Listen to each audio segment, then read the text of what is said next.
오늘은 요한복음 18장 12절에서 27절 말씀을 갖고요. 나는 베드로라는 제목으로 한번 같이 말씀 살펴보겠습니다. 오늘 본문의 말씀은 어떤 내용이냐면 베드로가 예수님을 부인한 그런 장면입니다. 다른 복음서에서도 다 나오지만 요한복음에 또 기록되어 있는 그 모습을 통해서 베드로의 모습을 저희가 한번 살펴보고 또 저희의 모습은 어떤지 살펴보는 시간이 되었으면 좋겠습니다. 먼저 본문의 말씀인데 한 절씩 한번 읽어보겠습니다. 그래서 로마 군인들과 그들의 지휘관과 유대인의 성전 경비병들이 예수님을 잡아 묶어서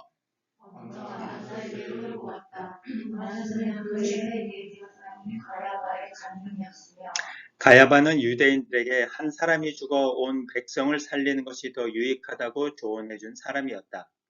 베드로와 다른 제자가 예수님을 따라가라. 그 제자는 대제사장과 잘 아는 사이였으므로 예수님과 함께 그 집 안뜰까지 들어갔으나 베드로는 혼자 대문 밖에 서 있었다. 대제사장과 잘 아는 그 제자는 다시 나와 문지기 여자에게 말하여 베드로를 데리고 들어갔다. 이 문지기 여종이 베드로에게 당신도 이 사람의 제자가 아니요? 하고 묻자 나는 아니요 하고 베드로가 대답하였더라. 날에 추워 종들과 경비병들이 불을 띄우고 둘러서서 떼고 있었다. 그래서 베드로도 그들과 함께 서서 불을 떼었다. 대제사장이 예수님께 제자들과 은혜 가르침에 대해 묻자 예수님은 이렇게 대답하셨다. 나는 터놓고 세상에 말하였다. 내가 언제나 유대인들이 다 모이는 회당과 성전에서 가르치고 비밀리에 말한 것은 아무것도 없는데 그에게 물어보라. 그들은 내가 한 말을 알고 있다. 그러자 곁에 섰던 한 경비병이 예수님의 뺨을 치며 대제사장에게 대답한 태도가 그게 뭐냐 하였다. 예수님은 그에게 내가 말을 잘못했다면 잘못한 증거를 대라. 그렇지 않고 내가 바른 말을 했다면 어째서 내가 나를 치느냐 하고 말씀하셨다.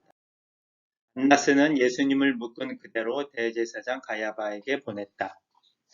베드로가 서서 불을 쬐고 있는데 사람들이 그에게 당신도 저 사람의 제자가 아니요 하고 물었다. 그래서 베드로는 나는 아니요 하고 딱 잘라떼었다. 이때 베드로에게 귀를 잘린 종의 친척되는 대제사장의 다른 종이 당신이 그 사람과 함께 동산에 있는 것을 내가 보았는데도 아니라고 우길세미요 하였다. 베드로가 다시 모르는 일이라고 시침을 빼자 곧 닭이 울었다. 네, 오늘 본문이 이렇게 베드로의 그 부인하는 모습을 사도 요한이 기록한 모습입니다. 다른 복음서에도 보면 베드로가 예수님을 부인한 장면들이 나와요. 그렇죠? 그리고 마태복음이나 이런 공간복음서에도 보면 베드로가 부인한 장면이 나오는데 사실 이 요한복음은 베드로를 좀 잘 설명을 해줘요. 어떻게 보면 잘 포장을 해줘요. 베드로의 좀 그 연약한 부분들을 표현을 하고는 있지만 어떻게 보면 적나라하게 막 표현하지는 않아요. 아무래도 요한이 베드로하고 좀 가깝고 그러다 보니까 부정적이라기보다는 나름대로 베드로의 모습을 표현하지만 그 안에서 또 어떤 좋은 부분을 찾으려고 하는 부분들도 있어요. 그래서 베드로에 대해서 이렇게 곧 닭이 울었다라고 딱 끝나요. 다른 복음서 같은 데는 뭐 베드로가 뭐 통곡하였다 뭐 이런 부분들도 나오고 있는데 그런 부분을 이렇게 한번 보면서 본문을 한번 봤으면 좋겠습니다. 이 본문이 이런 식으로 나눠져 있어요. 안나스에게 끌려가는 예수님에 대해서 나오고 그 다음에 멀찍이 따라가는 베드로 그리고 베드로의 첫 번째 부인이 나오고 안나스의 질문과 예수님의 대답이 나오고 그 다음에 예수님을 친 아랫사람과 예수님의 질책이 나오고 가야바에게 보내어진 예수님 그리고 베드로의 두 번째와 세 번째 부인이 나옵니다. 다른 복음서는 이 베드로의 부인을 이렇게 나눠 놓지 않았어요. 그냥 한 문단 안에 베드로가 세 번 부인한 걸 한 번에 싹 설명을 하고 끝나요. 그런데 오늘 이 본문은 사실 베드로가 주인은 아닌 거거든요. 주인공이. 예수님이 주인공이죠. 예수님이 마지막 잡혀가시고 안나스와 그 대제사장 앞에 서 있는 그런 모습 가운데 베드로가 부인하는 장면들이 그냥 삽입되어 있는 형태예요. 그래서 요한복음이 이 베드로의 부인을 이렇게 나눠서 삽입을 하면서 보여주는 데는 사실 예수님이 주인공이고 그 가운데 베드로의 부인이 이제 설명되었다라고 볼 수 있습니다. 그래서 그 가운데 삽입되면서 보여진 그 베드로의 부인 속에서 과연 사도 요한은 어떤 의도를 갖고 그런 모습으로 기록을 했는지 저희가 한번 살펴봤으면 좋겠습니다. 누군가에게 배신당해 본 적 있죠?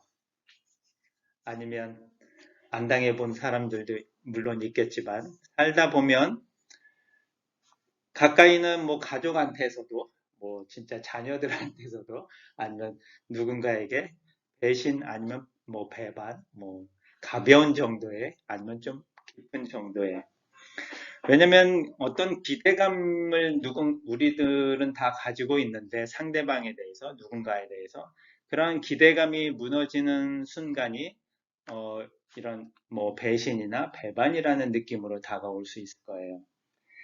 지난 시간에도 봤지만 예수님의 고난 가운데 관계 속에서의 고난을 우리가 다뤘었잖아요. 그 고난 중에 예수님이 제자와의 관계 속에서 가지셨던 고난이 가룟 유다의 배신이었고 두 번째는 또 베드로의 그런 부인하는 장면, 배신 그런 모습이었어요. 그래서 그런 가운데 가진 고난은 사실 참 회복하거나 아니면은 그 상처가 상당히 깊을 수밖에 없는 거죠. 그래서 이 베드로가 나름대로 누군가에게 그런 고난을 제공한 역할도 했었고 그런 모습 가운데 베드로는 왜 사실 이 마지막 순간의 베드로는 원래의 베드로의 그런 모습하고는 많이 틀린 모습이에요. 되게 어떻게 보면 연약해진 모습을 많이 볼 수가 있거든요. 그래서 그런 모습을 한번 살펴보겠습니다. 12절에 보니까 로마 군인과 이 성전 경비병들이 예수님을 잡아묶어서 안나스에게 끌고 갔어요. 근데 이 군인들하고 성전 경비병들이 예수님을 잡으러 그 겟세마네 동산 감람산에 왔을 때 한 몇 명 정도가 왔을 거라고 생각하세요? 얼마의 군인들이 예수님을 잡으러 왔을까요?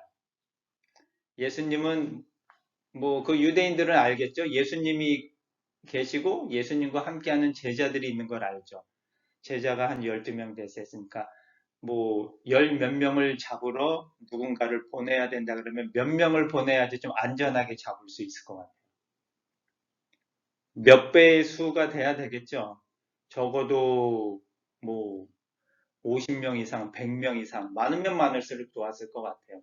근데 이제 지금은 이제 그들의 지휘관이라고 지금 로마 군인들과 그들의 지휘관 했는데 로마에도 이런 군인의 이런 그 계급이나 이런 게 있잖아요. 백부장이라고도 하고 뭐 천부장이라고도 하고 하는데 백부장이라고 하면 뭐 쉽게 말하면 약 100명의 병사를 거느린 그 지휘관, 천부장 하면 1000명 이렇게 따지는데 이때 지휘관이 천부장이라고 기록되어 있는 그 어, 그 기록이 있거든요. 그러면은 적어도 몇백 명이 갔겠구나 하는 그런 생각이 얼핏 들어요.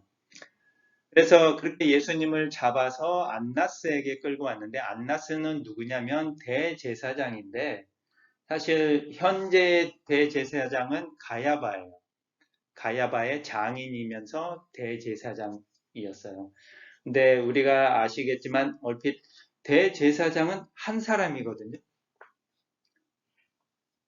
그리고 대제사장은 사실 그 자녀가 세습을 하는 그런 거였기 때문에 한 사람이었고 종신직이에요, 거의. 그래서 죽으면 그 아들 중에서 누군가가 대제사장을 세습을 하는 게 원래 그 이스라엘의 전통인데 이 로마 시대 때 예수님이 있을 때 보면 대제사장이 여러 명이 나오는 거예요. 지금 안나스도 제사장이었고 이 안나스의 사위죠. 사위 가야바가 대제사장이고 그 기간 예수님 당시에 대제사장으로 가야바가 있는 거예요. 근데 어떻게 보면 그게 이상할 수도 있지만 어떻게 보면은 그만큼 그 이스라엘의 종교 상황이 복잡하고 막 좀 타락했거나 꼬여 있는 상황인 거죠. 대제사장이 이런 로마나 다른 외부의 압력에 의해서 선출이 되어서 종신직위가 아니고 어느 기간 동안에 한정된 동안 할 수밖에 없는 그런 상황인 거죠. 종교적인 그런 뭐라 그럴까요? 힘이나 이런 것들이 좀 많이 타락해 있어서 대제사장을 여러 명이 할 수 있고 그 사도행전에 보면 대제사장이 뭐 5, 6명씩 나와요. 그러니까 여러 명이 그 직함을 갖고 은퇴하거나 뭐 퇴임했거나 이런 상황인 거죠. 그런데 예수님을 잡아서 제일 먼저 누구에게 갔냐면 안나스라고 하는 전임 대제사장에게 끌고 갔어요. 그런데 15절에 보니까 시몬 베드로와 다른 제자 하나가 예수님을 뒤따랐어요. 예수님이 잡혔을 때의 장면을 한번 생각해 보세요. 그 동산에 깜깜한 동산에 예수님이 열심히 기도하고 왔고 제자들은 졸다가 막 비몽사몽간이었는데 가룟 유다가 뭐 하여튼 100여 명 이상의 군인들을 데리고 횃불을 들고 예수님을 잡으러 왔죠. 그래서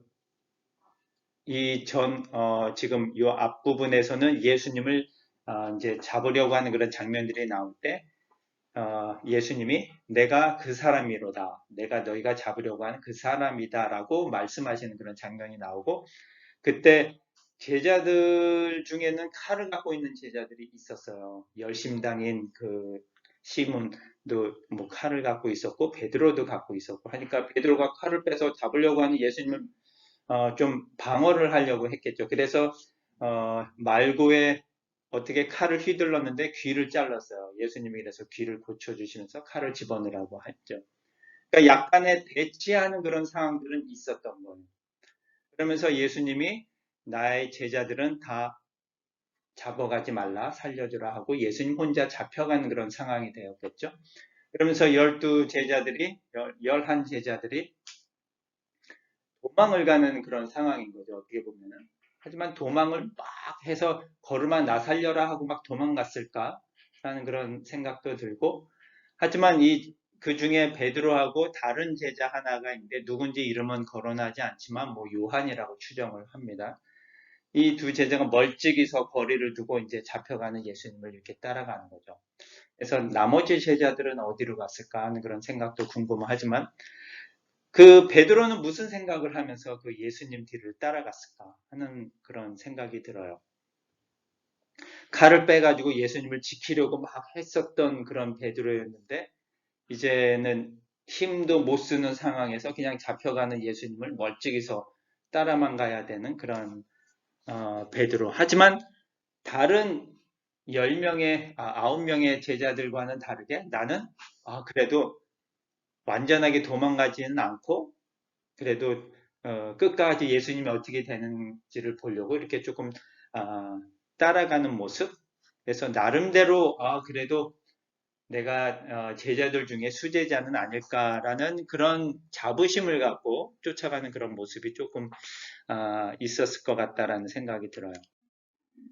그래서 그 제자는 이제 어떤 상황이냐면 안나스의 그 집안으로 예수님이 들어가셨고 그 제자는 이제 대제사장하고 친분이 있는 그 대제사장이 예수님과 함께 그 집 안뜰로 들어갔는데 베드로는 혼자 대문 밖에 서 있었어요.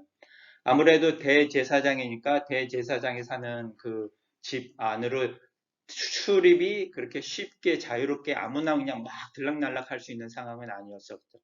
그리고 여종이 그 집 안에 대문을 지키고 있는 상황이었으니까 그래서 다른 제자는 친분이 있어서 쉽게 들어갔지만 베드로는 못 들어갔어요.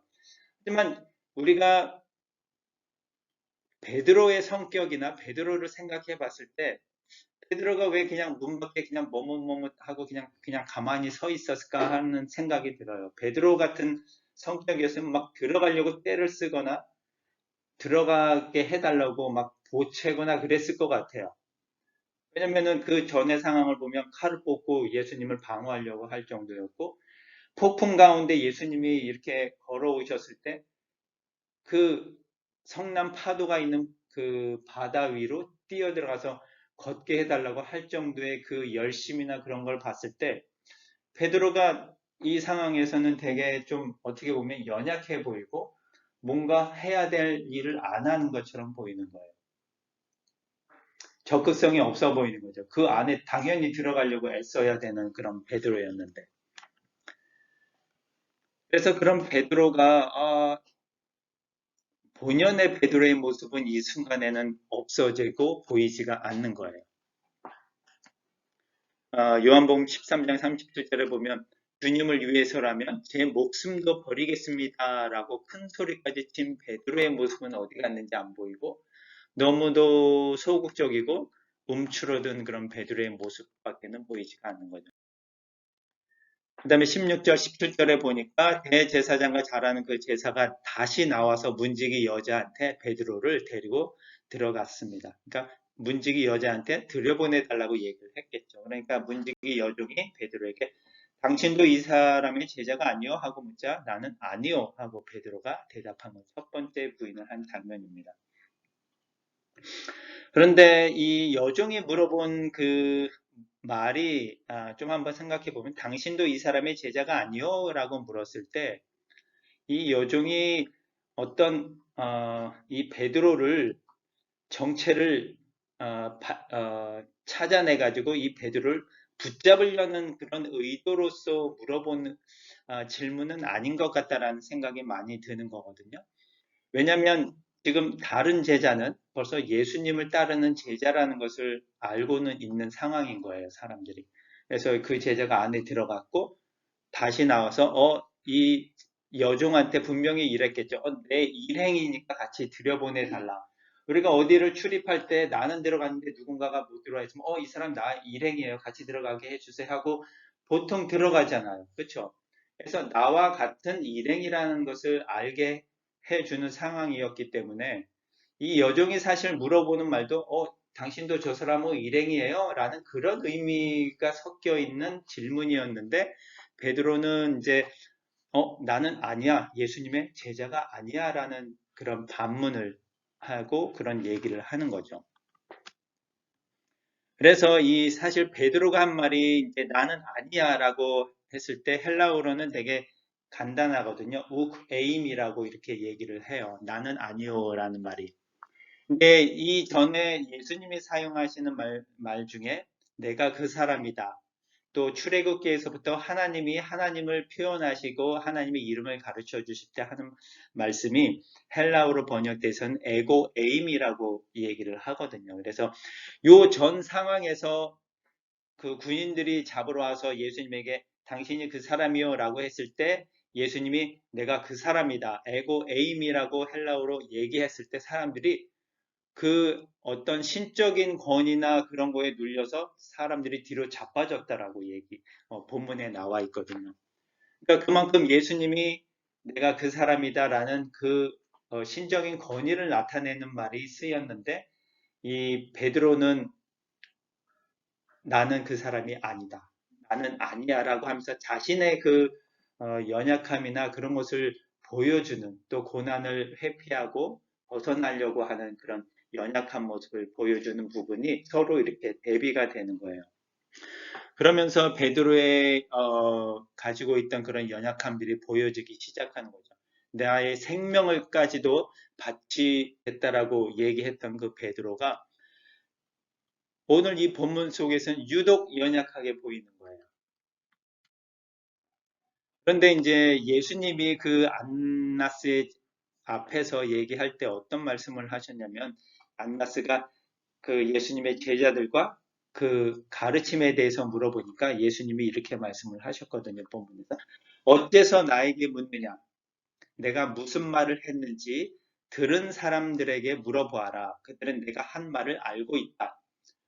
예수님이 그 한가운데, 마당 한가운데서 이렇게 말씀을 하셨을 때 이 말은 당연히 베드로나 다른 제자한테도 다 들렸겠죠. 베드로도 벌써 그 안에 들어가서 있는 상황이었으니까. 내가 무슨 말을 했는지 들은 사람에게 물어보아라 라고 하셨을 때, 물론 이 들은 사람들은 제자들을 포함한 많은 그 대중의 사람들을, 유대인들을 말하는 거겠죠. 많은 사람들이 나의 말을 들었으니 그들에게 물어보아라 라고 했을 때, 그 자리에는 제자가 지금 2명이에요. 베드로와 다른 제자. 이 말을 들었을 때 베드로가 어떤 생각이 들었을까요? 내가 그 예수님의 말을 들은 사람입니다 하고 사실은 용감했으면 나가서 뭐라고 얘기를 했거나 어떤 증언을 했거나 예수님을 방어할 수 있는 증언을 해야 함이 마땅한 상황인 거죠. 예수님을 위해서 목숨까지도 버리겠다라고 한 제자였다면.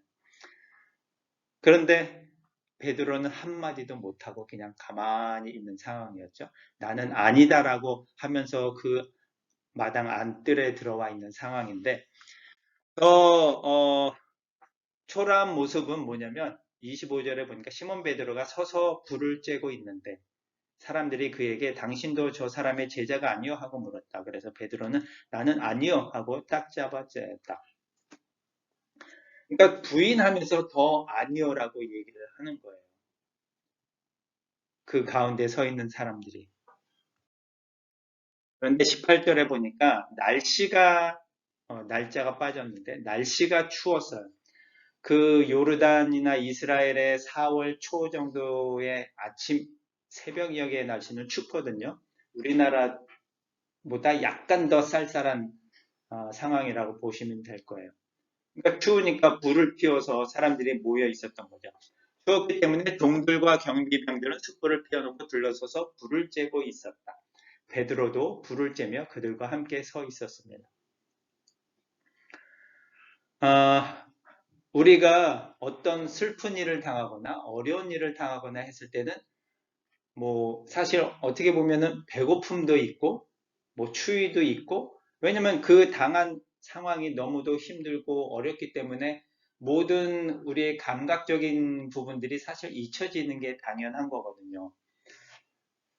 근데 어떤 지인 가운데 이제 사랑하는 분을 잃었어요. 지난주 중에도 부고가 좀 있었는데 저희 그 대전에서 그 사랑하는 분을 잃고 그러면은 슬프잖아요. 그러면 슬픔이 진짜 우리의 온몸을 눌러서 사실 아무것도 할 생각도 안 들고 배도 안 고프고 먹고 싶은 생각도 없고, 왜냐면 장례식장 같은 데 보면 그 사람들을 이렇게 대접하고 하지만 슬픔에 너무 힘들어서 먹는 것이 넘어가지 않는 그런 상황이잖아요. 근데 어떤 시인이 어느 시간이 지난 다음에 이렇게 얘기한 거예요. 그렇게 슬픈 일을 당했는데도 먹는 것이 넘어가더라, 배가 고프더라 라고 하면서 어떻게 보면은 그 슬픈 일인데도 나의 몸이 반응하는 거에는 이렇게 반응을 한다라는 그런 얘기를 하는 거예요. 그 슬픔이 슬픔이지만 내 몸이 배가 고픈 거는 느껴지더라, 잠이 오더라 라고 하면서 그런 얘기를 하는 모습들을 보면서 베드로의 생각을 한번 해봤어요. 추웠겠죠, 그죠? 당연히 추우니까 그 숯불 앞에 가서 이렇게 좀 불 좀 쬐고 있었겠죠.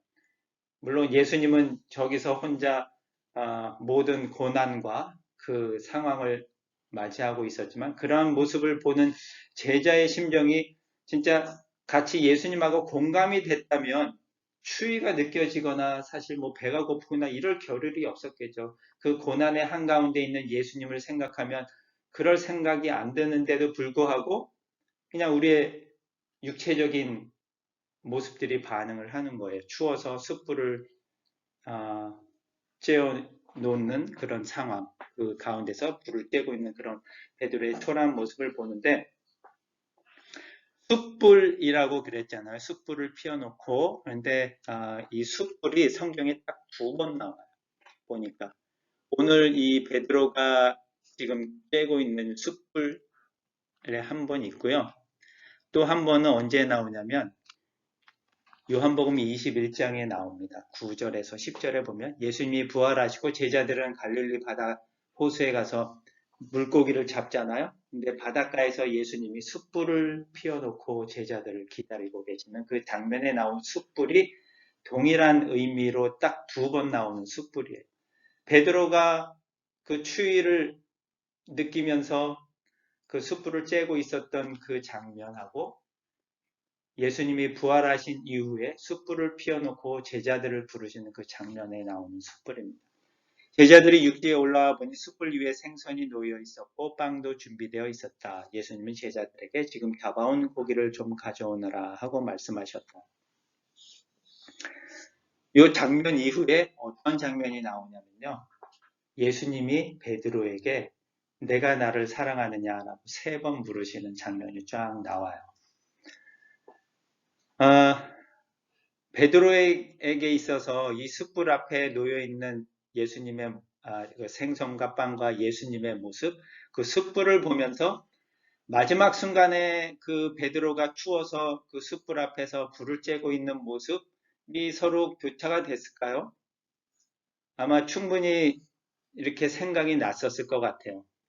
예수님이 고난을 당하는 상황 가운데 예수님의 제자들 중에 제일 수제자라고 하고 나름대로 목숨을 바치겠다라고 했던 그 베드로가 유독 초라한 모습으로 그 숯불 앞에서 불을 쬐며 예수님을 부인하는 그런 가운데 있었던 베드로였는데 예수님 부활 이후에 그 숯불 앞에 앉아 계신 예수님을 대하는 그 베드로에게 그 장면들이 막 연상이 되고 교차되고 지나가면서 예수님이 3번을 물으세요.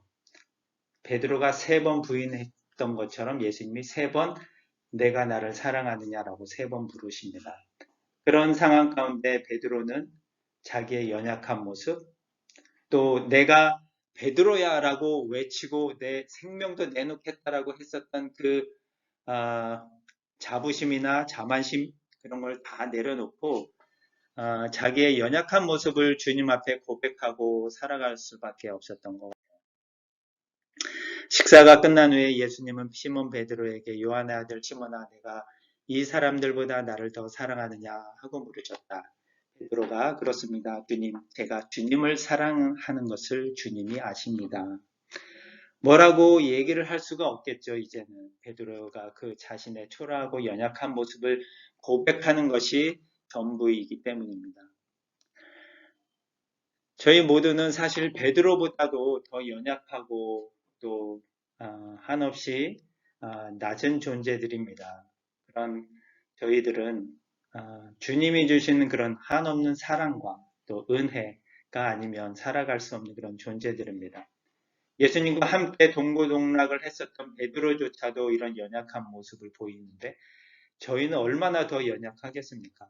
예수님과 함께 하지도 못했고 그냥 말씀으로만 우리가 대하고 또 성령님의 은혜를 통해서 그 은혜를 체험하고 사랑을 느끼며 살아가는 존재들인데 우리의 연약한 모습과 나약한 모습을 늘 고백하면서 우리가 살아갈 때에 우리 주님이 주시는 그 사랑과 은혜를 경험하면서 살아가는 저희 모두가 될 수 있을 것 같습니다. 기도하겠습니다.